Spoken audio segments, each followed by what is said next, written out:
6월 25일 민족의 화해와 일치를 위한 기도의 날이죠. 민족 분단의 아픔을 안고 사는 한국교회가 1965년부터 해마다 6월 25일에 가까운 주일을 침묵의 교회를 위한 기도의 날로 정했습니다. 1992년 그 명칭을 민족의 화해와 일치를 위한 기도의 날로 바꾸고 2005년부터 6월 25일이나 그 전 주일에 지내다가 2017년부터는 6월 25일 그날 거행하기로 했습니다. 한국교회는 남북한의 진정한 평화와 민족의 화해와 일치를 위해 끊임없이 기도하고 노력하고 있습니다. 오늘 복음은 주님께서 마태복음을 통해서 용서에 대한 말씀을 하시죠. 너희 가운데 두 사람이 이 땅에서 마음을 모아 무엇이든 청하면 하늘에 계신 내 아버지께서 이루어 주실 것이다. 두 사람이나 세 사람이라도 내 이름으로 모인 곳에는 나도 함께 있기 때문이다. 그때 이제 베드로가 나서서 주님, 제 형제가 저에게 죄를 지으면 몇 번이나 용서해 주어야 합니까? 7번까지 해야 합니까? 그러자 주님께서는 7번이 아니라 77번까지라도 용서해야 한다. 77번. 우리 구약에서는요, 탈리어 법칙이 어떻게 보면 이제 용서와 화해의 메커니즘이라고 할까요? 사람은 한 대를 맞으면 한 대 더 때리고 싶은 게 사람의 심정이거든요. 그래서 탈리어 법칙은 눈에는 눈, 이에는 이 하고 얘기한 것이 뭐냐면 그대로 때려라 하는 그런 관점보다는 폭력의 상승작용을 막자는 뜻에서 이에는 이, 눈에는 눈 이렇게 탈리어 법칙을 얘기한 거예요. 지금도 보십시오. 이스라엘에서 전쟁이 끝이 없잖아요. 끝이 없잖아요. 예. 한 대 때리고 두 대 때리고 싶은 거예요. 한 대 맞으면 두 대 맞고 때리고 싶고 하는 것이 인간의 그런 욕심이기 때문에 그렇죠. 그런데 예수님께서는 아예 보복하지 말고, 물론 탈리어 법칙이 보복으로 볼 수도 있지만 탈리어 법칙의 참으로 그 밑에의 그 가치는 폭력의 상승, 폭력을 더 늘리지 마라 하는 거고 그대로 유지하기를 바란다 하는데 사람의 심정은 그렇지 않기 때문에 늘 보복을 하게 되죠. 따라서 구약은 보복의 역사라고 해도 과언이 아니죠. 계속 일어나잖아요. 계속 일어나죠. 이스라엘하고 팔레스타인 싸우면 계속 이게 일어나요. 계속 보복에 또 보복을 하고 거기에 희생당하는 것은 누굽니까? 여성들과 우리 꼬마들, 어린이들이잖아요. 그런데 예수님께서는 아예 그렇기 때문에 구약의 탈리의 법칙의 정신을 모르는 것이 아니라 아예 보복을 하지 마라. 아예 용서하라는 것을 말씀하시죠. 그래서 마음으로 마음을 모아 무엇이든 청하면 아버지께서 이루어질 거라. 그러니까 첫 번째는요, 용서의 메커니즘은 내가 용서할 수 있는 능력을 달라고 청해야 돼요. 첫 번째가 그겁니다. 용서할 수 있는 능력을 청해라. 청하지 않고 우리 인간의 능력으로 할 수가 없다는 것이죠. 그리고 두 번째, 용서하도록 결심하라. 그러니까 용서는 생각의 문제가 아니고 결심의 문제예요. 결심만 하면은 생각이 달라지고 또 행동이 이루어질 수 있다는 것이죠.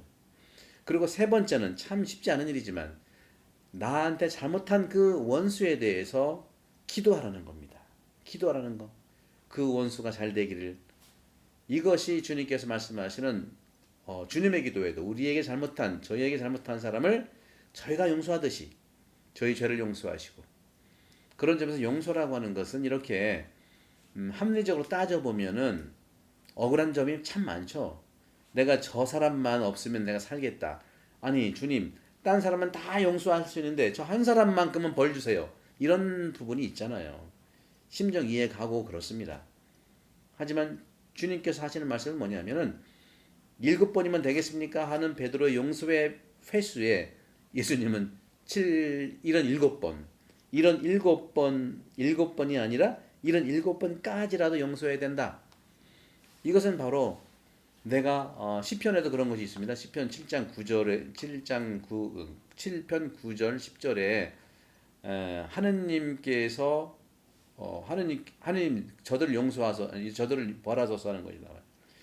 이스라엘 백성들은요, 근본적으로는요, 모든 판단과 징벌의 최고의 위치는 하느님이라는 거죠.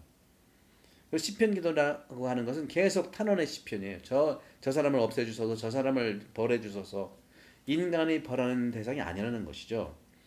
그런 점에서도 우리는 용서를 하게 된다면은 내 능력이 아니라 하느님의 능력으로 또 용서는 또 선물과 같은 거고, 물론 상대방이 나한테 잘못했다고 용서를 구해야만 내가 당연히 용서해야 되는 건데, 역사적으로 보면은 나한테 잘못한 사람, 우리나라한테 잘못한 국가가 한 번도 용서를 구한 적이 없는 게 현실이에요.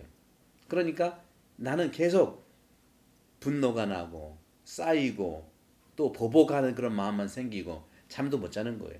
따라서 용서라고 하는 것은 1차적으로 나를 위한 용서가 돼야 되겠고, 그리고 하느님의 축복을 끌어내는 우리의 어떤 그 선물, 우리를 통한 주시는 하느님의 선물, 이렇게 볼 수 있으면 어떨까 하는 것이죠.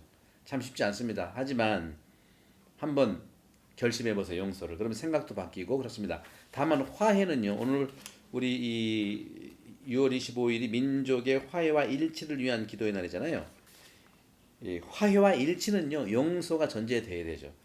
용서는 상대방과 무관하게 내가 해야 되는 거예요. 그렇죠? 우리 가족들끼리는 더 그렇지 않았습니까? 그런 점에서 용서는 내가 해야 되는 거고, 화해는 일치는 서로 해야 되는 거예요. 화해와 일치 이전에 용서라고 하는 이 내 나를 위한 용서, 또 각자, 그리고 주님께서 말씀하신 내 이름으로 모인 곳에 주님이 함께 하시기 때문에 우리 끊임없이 청원 기도를 이 땅에서 두 사람이 마음을 모아 청하면 하늘에 계신 아버지께서 이루어 주십니다.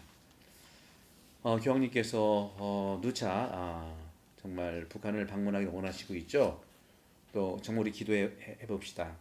정말 교황님께서 북한을 방문하셔서 우리의 용서의 그러한 그 물꼬를 터서 일치하고 화해로 가는 그 길이 되기를 정말 기도하고 축복드립니다. 성부와 성자와 성령의 모두를 감복합니다. 감사합니다.